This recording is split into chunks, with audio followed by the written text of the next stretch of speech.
Welcome to the Deep Dive, where we sift through complex source material articles, notes, and research to give you the critical context and surprising insights you need. Today, we're embarking on a really fascinating historical journey.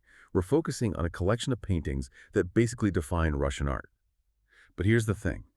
Every single one of them, when it was first created, was considered scandalous, offensive, or was even censored. We were diving into Pavel Tretyakov's revolutionary collection. He was this merchant, this visionary, whose gallery in Moscow was built on these, we're calling them his rejected masterpieces. And you just have to think about that contrast for a second. These are works that faced government bans, public disgust, even physical attacks. And now they're national treasures. Okay, let's unpack this. Our mission is to figure out that journey. We want to understand why these works caused such an uproar. Who was trying to suppress them?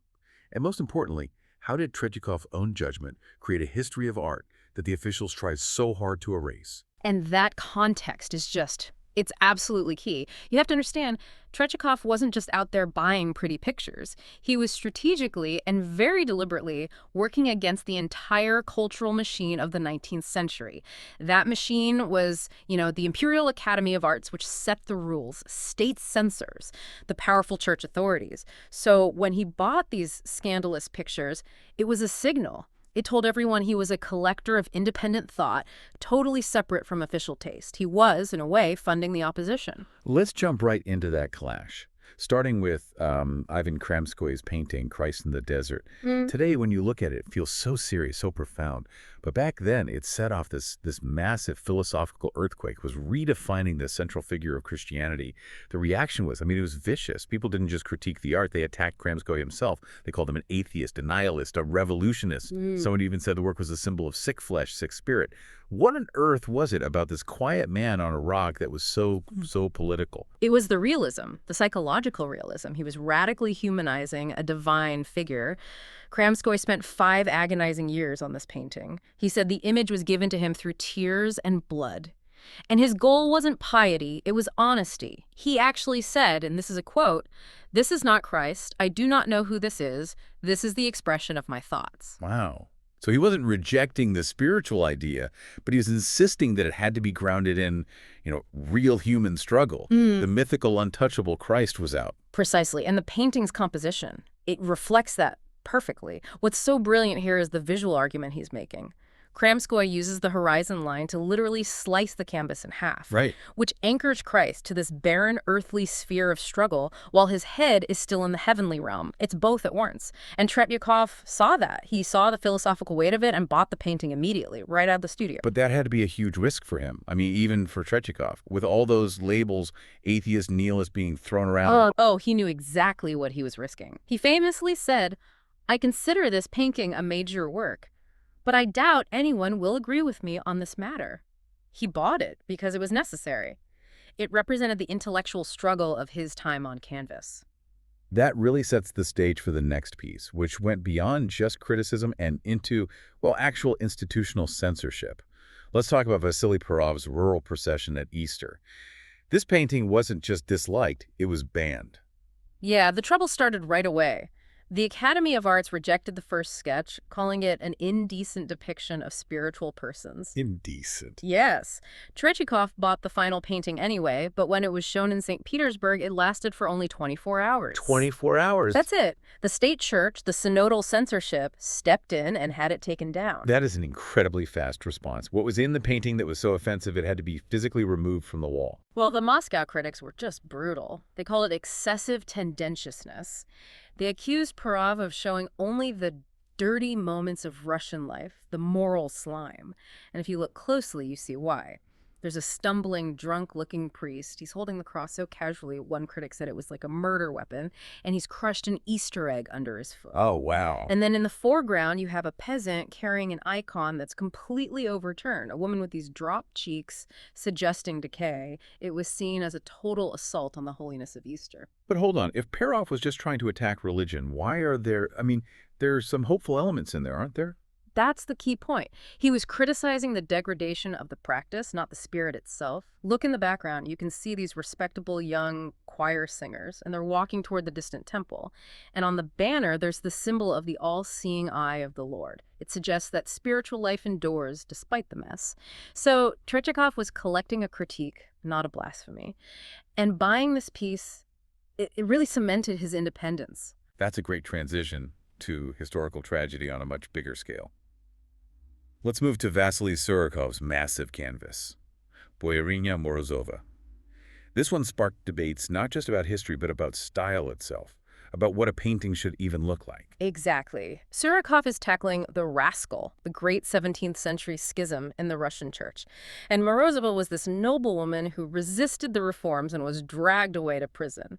What's so fascinating is that the criticisms were completely contradictory. What do you mean? How could it be criticized from opposite directions? Okay, so on one hand, you had the traditionalists, people like the critic Chistyakov. They hated the style. They said it lacked artistic refinement. They called it dirty, crude, too real, almost ugly. Right.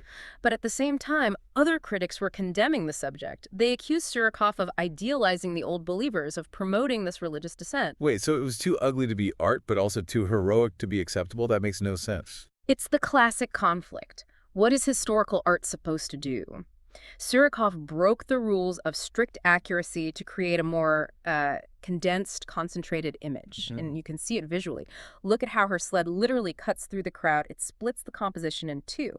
On one side, the mockers, and on the other, the sympathizers. Tretyakov got that immediately. He saw it as a people's drama, a national tragedy. He was buying a monument to Russian pain. Speaking of pain, we have to talk about the most infamous of them all. Ilya Repin's Ivan the Terrible and his son Ivan.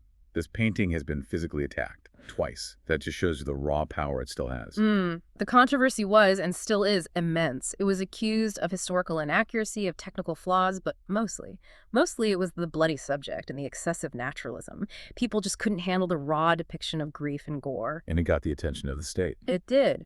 A very powerful official, Povedonosev, wrote a letter straight to Tsar Alexander III. He called the painting repulsive and an insult to people's moral feelings, and so it was banned by state censorship. An official ban from the Tsar himself. How did Tretyakov get around that? He had already bought it. He said he was immediately struck by the painting, so he just waited. The ban lasted for 3 months. The moment it was lifted, he put it right back on display in his gallery. It was this quiet act of defiance that saved it. Here's where it gets really interesting. The debate didn't die down. After the first attack in 1913, when a man slashed the canvas, it just exploded again.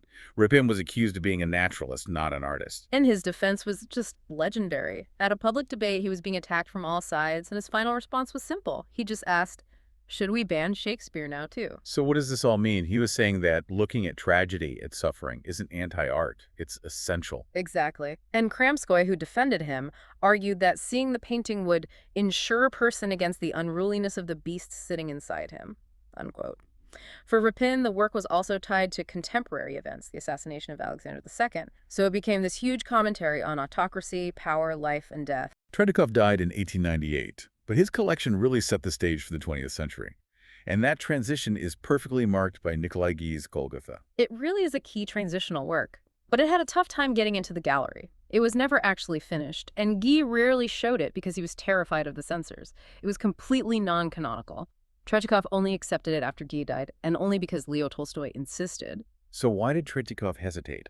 This is the man who bought all these other controversial works. Because Guy pushed things even further, into a kind of raw, unfinished, emotional space that even Tretyakov wasn't comfortable with.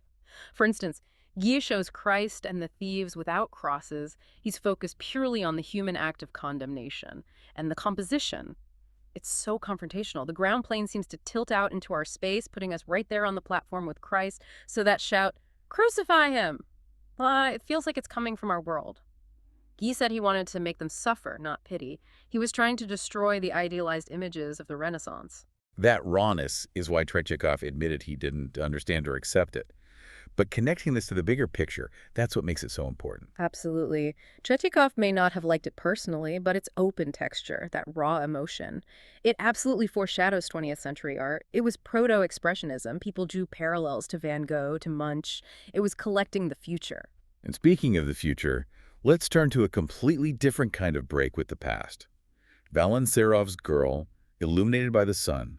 If Gare was the intense philosophical shift, Serov was the artistic break that launched Russian Impressionism. And the old guard felt totally betrayed. The Peredvishniki, the Wanderers, the very realists Tretyakov had championed for decades, they hated it. Critics like Stasov called it French daub, sloppy painting. They thought the exhibition was poor because there was no message, no story. It just looked European. So the crime this time wasn't blasphemy or politics. The crime was caring more about aesthetics than about narrative. Exactly. Serov's only goal was capturing that fleeting play of light and shadow, the chiaroscuro.